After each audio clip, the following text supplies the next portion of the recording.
vida y me lleno de alegría porque sé que todo va a estar bien. En mi casa, en el auto, de camino a donde sea, entre todo lo que hay que hacer. Ya por nada me preocupo y me siento bien seguro porque cada día lo comienzo aquí en ruta. En ruta.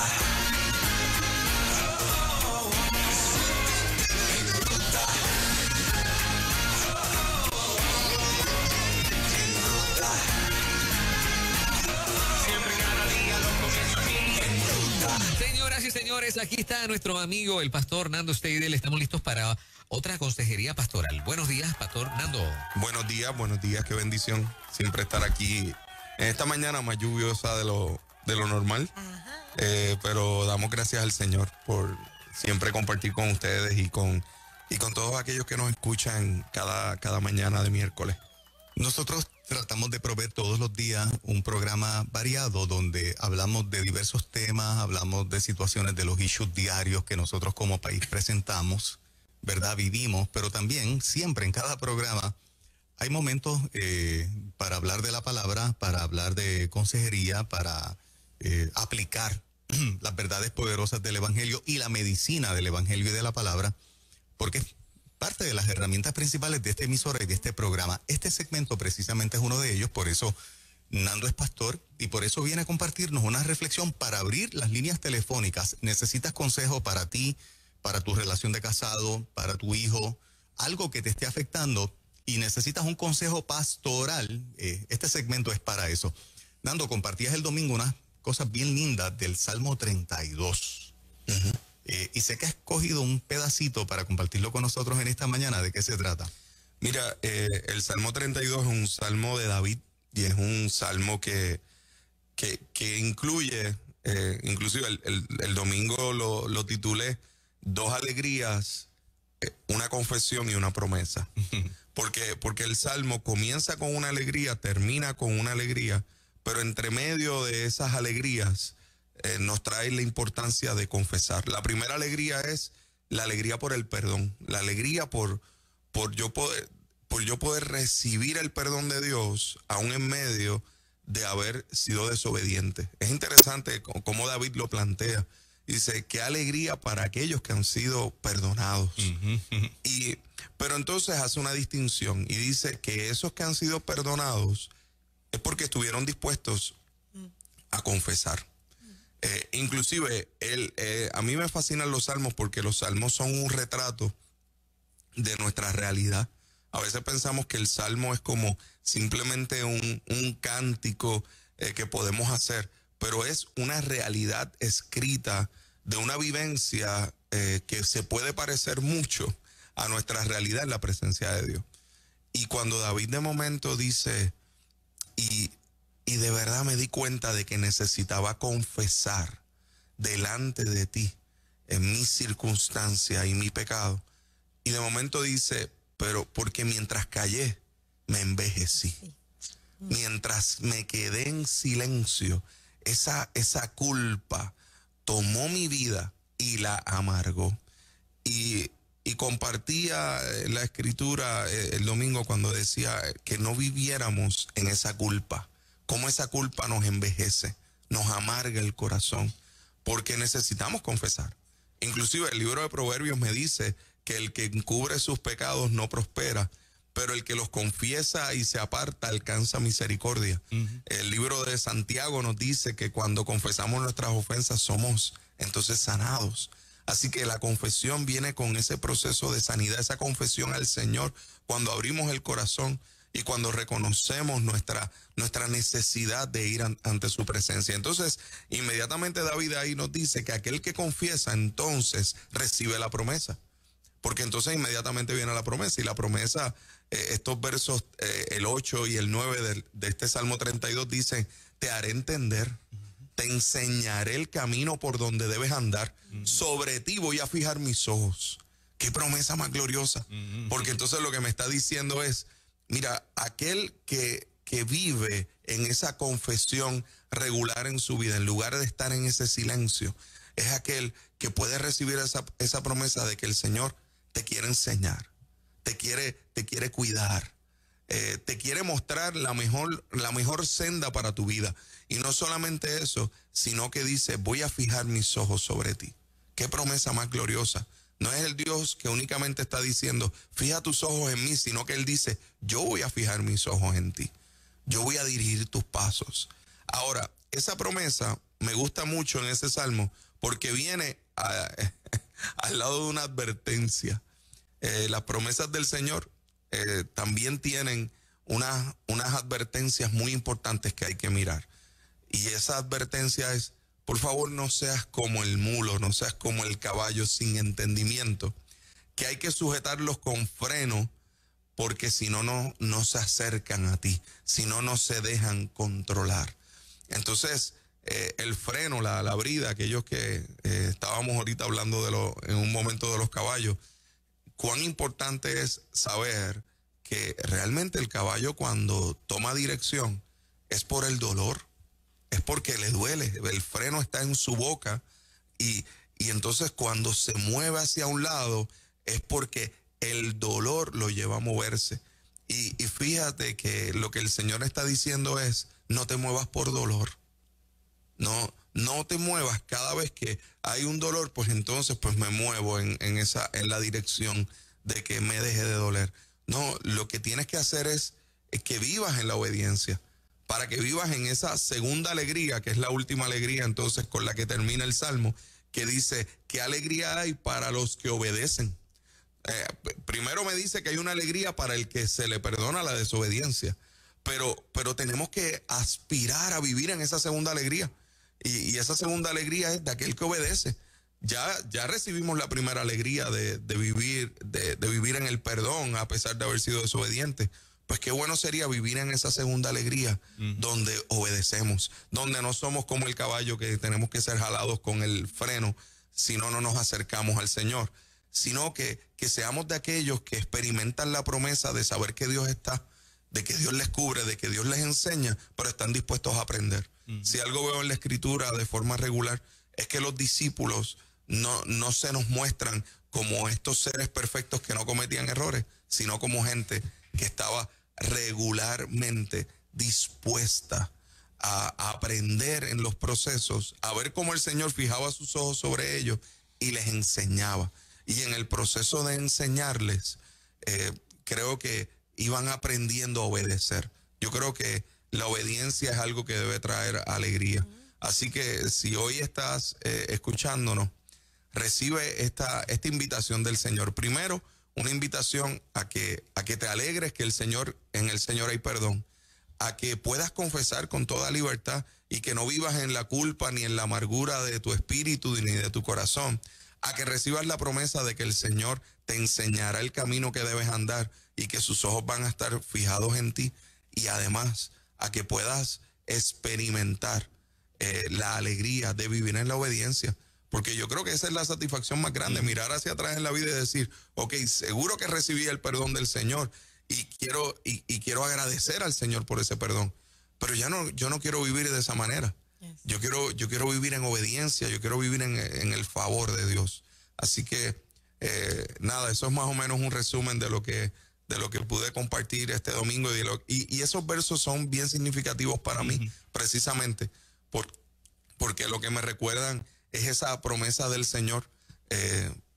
Recién en mi adolescencia, cuando estaba entregándole mi vida a Cristo, que fue un 10 de marzo del año 89. Así que ese día yo cumplo años siempre.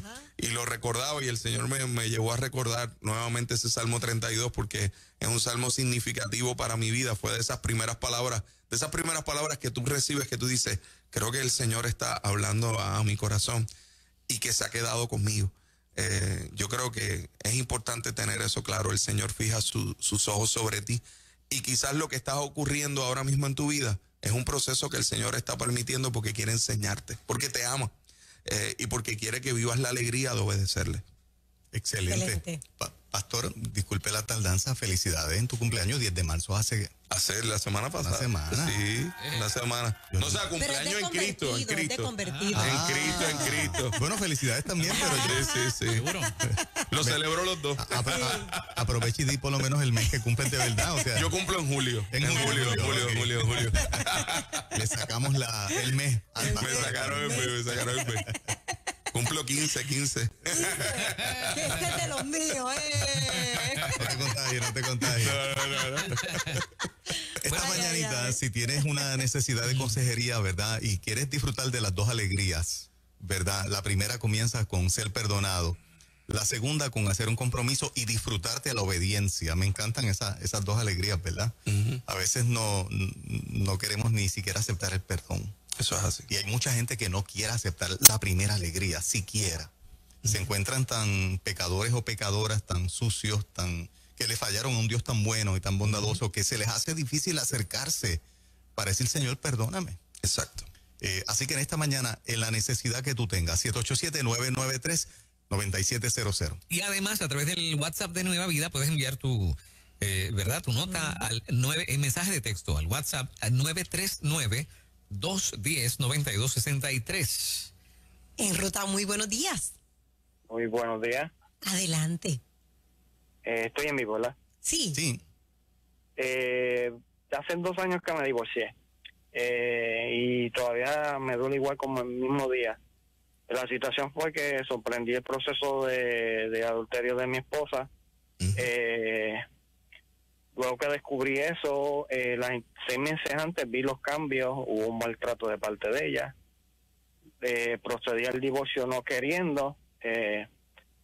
Confronté la situación con la persona, indiqué que estaba ella casada, que si le había mentido, dejé las cosas claras y él terminó la relación de amistad.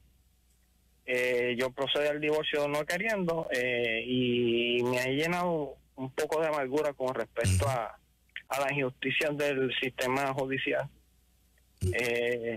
Porque un hombre que ha dado todo en la relación y que tenga que irse de su propia casa, seguir pagando, inclusive las deudas de ella, y al final de todo tener que dividir bienes y ganancias sin tener que ella dar un aporte, sin contar el tiempo que le roba con los hijos. Bueno, son muchas cosas que no quiero guardar la amargura. Disculpa que te pregunte, ¿tú estuviste asesorado en ese proceso donde todo te tocó a ti a nivel legal por alguna razón o tú asumiste? La razón legal es que dentro del sistema judicial y los cambios de leyes de injusticia, si tú no pruebas el adulterio en el momento con evidencia física, video, etcétera, no es válido tirarlo por adulterio. Segundo, por seguridad de los niños se le da un techo seguro, por consiguiente ella vive en la casa. Claro. Y se ampara en eso, no trabajar, etcétera, y mantener su parte en la mitad de todo gasto dentro del matrimonio, por consiguiente lo tengo que asumir yo. Y al aunque final ella de trabaje. todo, dentro del término de que los nenas crezcan, entonces dividen los bienes gananciales, tengo que refinanciar de nuevo la totalidad de la mitad de los bienes gananciales y tener que darle la parte a ella sin realmente ningún esfuerzo propio. Y esas cosas así, además de robo del tiempo con los nenes, no puedo criarlo como me gustaría criarlo en el Evangelio. Tu necesidad mayor en esta mañana para un consejo pastoral de lo que nos has descrito, ¿qué es lo que a ti te gustaría que el pastor te comente? ¿En qué área te está afectando más? ¿En esta parte de la amargura que tú has dicho? Exacto. Sí. Ok. Mira, primero, el que nos llames muestra que has hecho una reflexión profunda, que has reflexionado sobre esto y quiero felicitarte porque has encontrado que durante estos 2 años, como comenzaste la línea de lo que nos dijiste, fue que te sentías igual que como si esto hubiera ocurrido ayer mismo. Y hay una realidad en nuestra vida. Cuando algo funciona de esa forma, nuestro corazón se deteriora. ¿Por qué? porque quiere decir que estás viviendo no una amargura del pasado, sino que esa amargura está hoy, constantemente. Y la amargura tiene una posibilidad que la palabra nos enseña en el libro de Corintios, y es que sigue creciendo. Por eso es que dice que brota de nuestro corazón una raíz de amargura. Y entonces esas raíces siguen enredándose, y entonces siguen provocando que hayan otros frutos que no sean los correctos.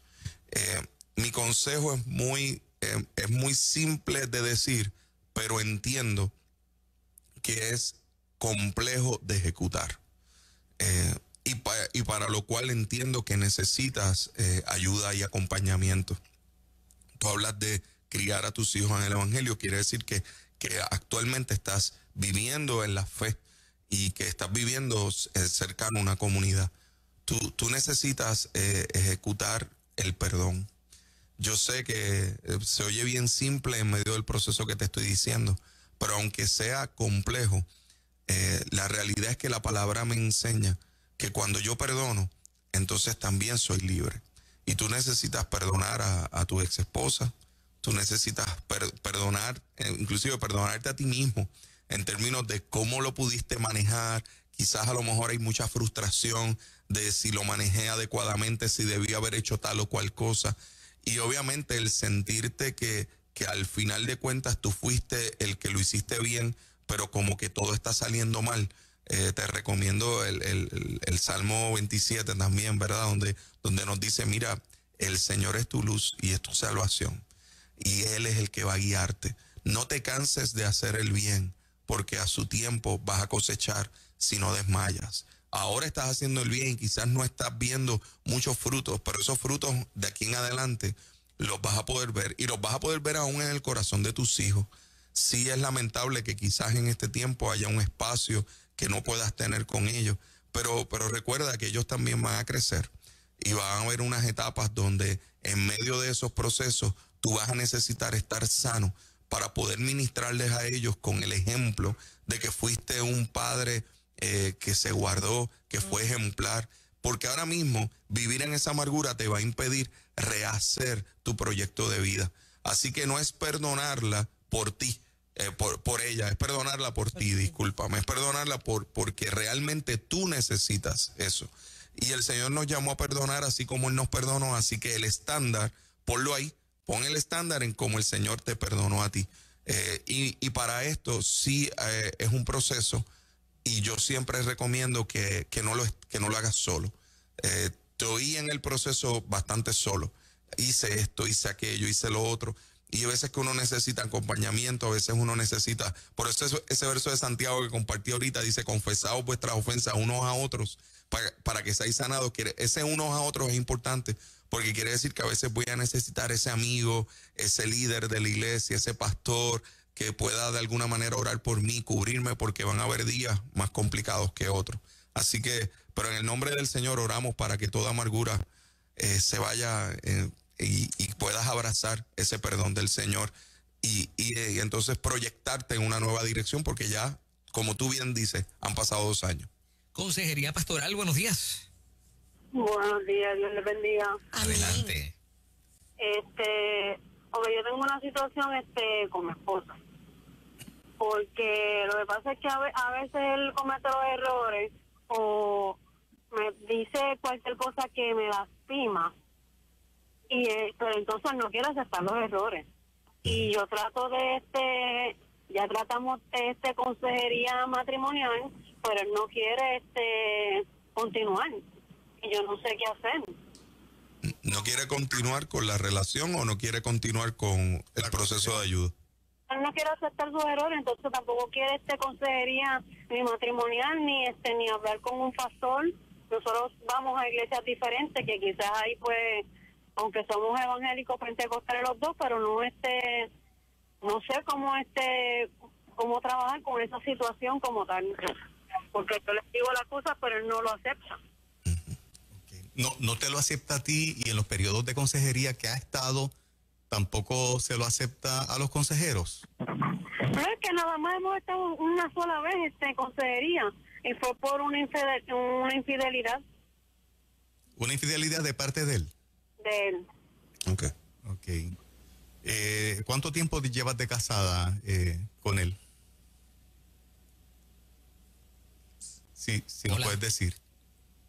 Hola, ¿Se amiga. fue? ¿Está ahí? ¿Estás ahí? Sí, yo estoy aquí. Te pregunto si estás casada o si convives, o sea...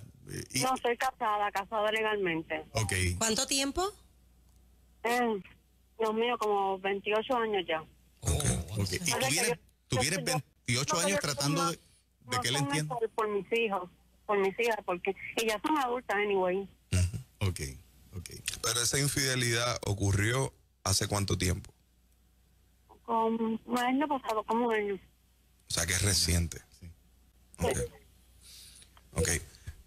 Mira, nos estabas hablando de un cuadro que es muy triste y lamentamos mucho que estés viviendo una situación como esta. 28 años de casado, hace un año un proceso de infidelidad y solamente un escenario de ayuda. Yo creo que probablemente en medio de todo lo que está ocurriendo, el que dices que ambos van a iglesias que son diferentes, yo creo que por ahí debería comenzar el proceso. Yo creo que ustedes sí deberías poder hablar con él, pero no en un estilo de decirle necesitas tú reconocer, sino de qué manera entonces tú puedes decirle, aquí hay una circunstancia que nosotros no vamos a poder seguir levantando nuestro proyecto juntos si nosotros no manejamos una circunstancia de ayuda que los dos estemos de acuerdo. Es importante que tú le preguntes a él cuáles serían las condiciones que él entiende para buscar ese proceso de ayuda. Si esa consejería fue única y exclusivamente por la circunstancia de infidelidad y todo se basó en eso, sin ningún otro tipo de ayuda adicional, él puede pensar que el proceso de consejería simplemente se va a basar en la culpabilidad de él por lo que ocurrió. Entonces ahí hay que manejar el que el proceso de ayuda sea, obviamente no de una sola ocasión. Hay diferentes procesos que son ayudas profesionales también que puedes tener. Cuando una persona ya lleva 28 años de casados y ocurre una situación como esta, sí es necesario indagar. Ahora bien, mi consejo es este: si tú le planteas el proceso de ayuda y él aún así dice que no quiere buscarlo, necesitas buscarlo tú. Y necesitas buscar tú un proceso de ayuda para ver el cómo tú puedes manejar esto, porque obviamente aquí en la radio te estamos dando unos primeros auxilios y desconocemos las interioridades del proceso y no sabemos hasta qué punto hay un escenario donde tienes que tomar o una decisión ¿verdad?, más radical que lo que te estoy diciendo. Pero sí, entonces creo que es importante que tú le puedas decir, mira, creo que nosotros necesitamos buscar ayuda, y si él dice yo no quiero buscar ningún tipo de ayuda, creo que es importante que la busques tú en medio de ese escenario y que puedas recibir un acompañamiento para ver qué decisiones también tendrías que tomar. Yo no aconsejo que hayan matrimonios, y esto quiero hacer este paréntesis, que estén en comunidades de fe diferentes, porque yo creo que la primera comunidad de fe que uno tiene es el matrimonio. Entonces esa comunidad debe estar en unión.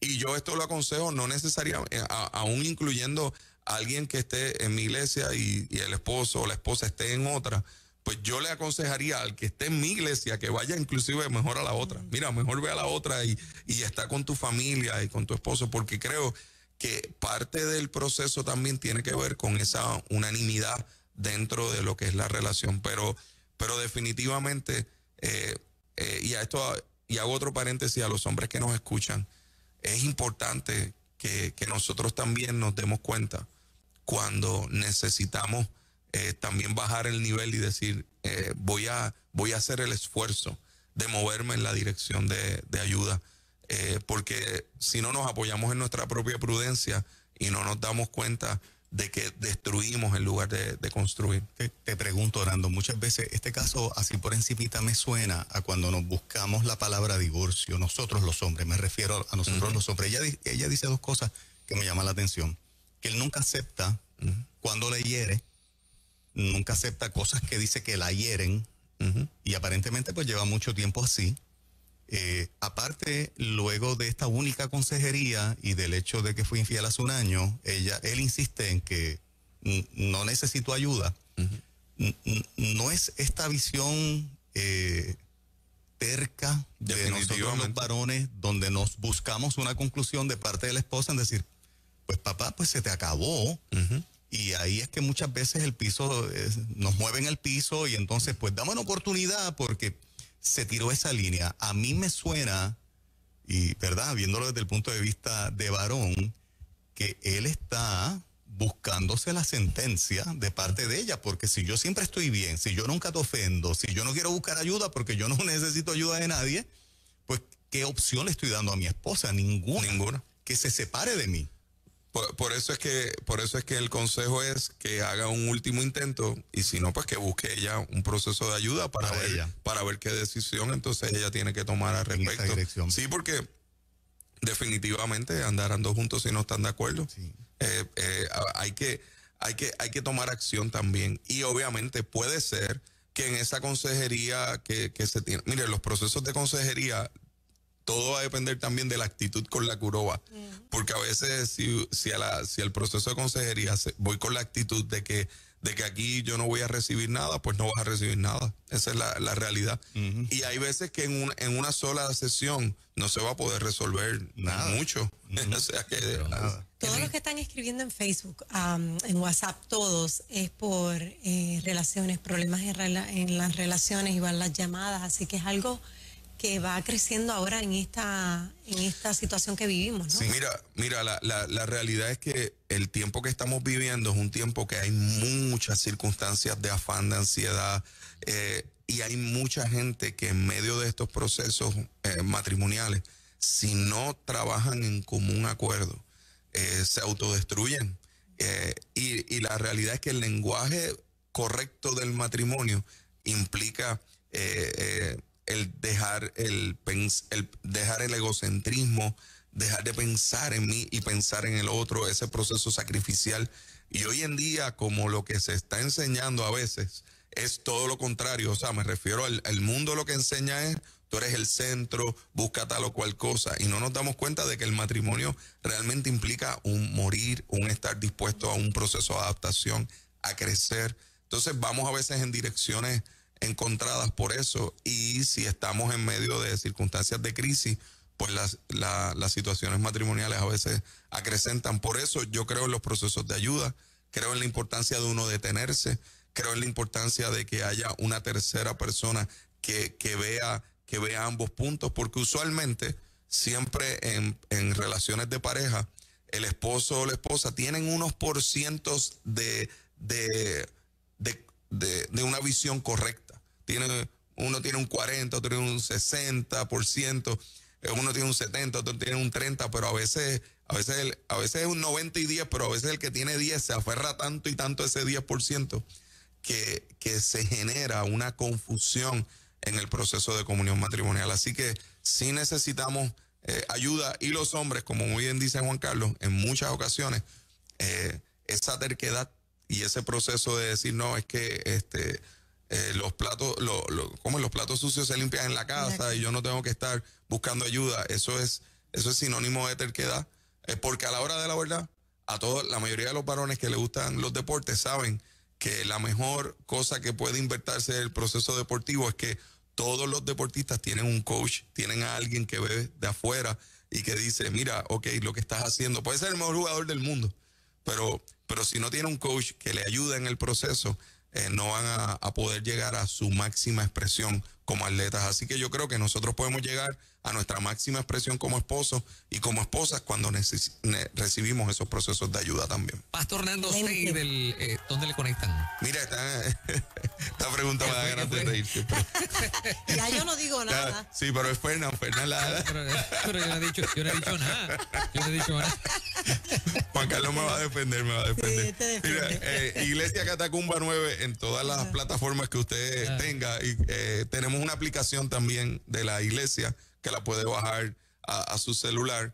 Y estamos en la Iglesia Catacumba 9 allí de Calley, al lado de la salida de Guabate. Estamos todos los domingos a las 10:30 de la mañana. Este domingo pasado estábamos celebrando nuestro culto presencial número 40. Wow. Así que damos gracias al Señor por eso. Y no solamente eso, vemos la integración de la iglesia, de la comunidad.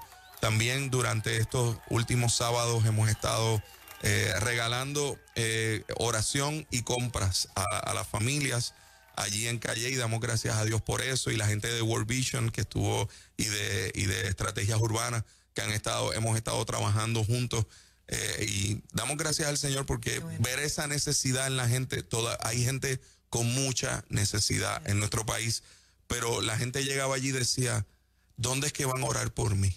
O sea, iban con esa petición de oración, así que necesitamos mirar también hacia el lado y ver que hay mucha gente que está en necesidad. Así que Señor les bendiga, tengan una excelente semana. Pastor Nando, usted, muchas gracias, buen día.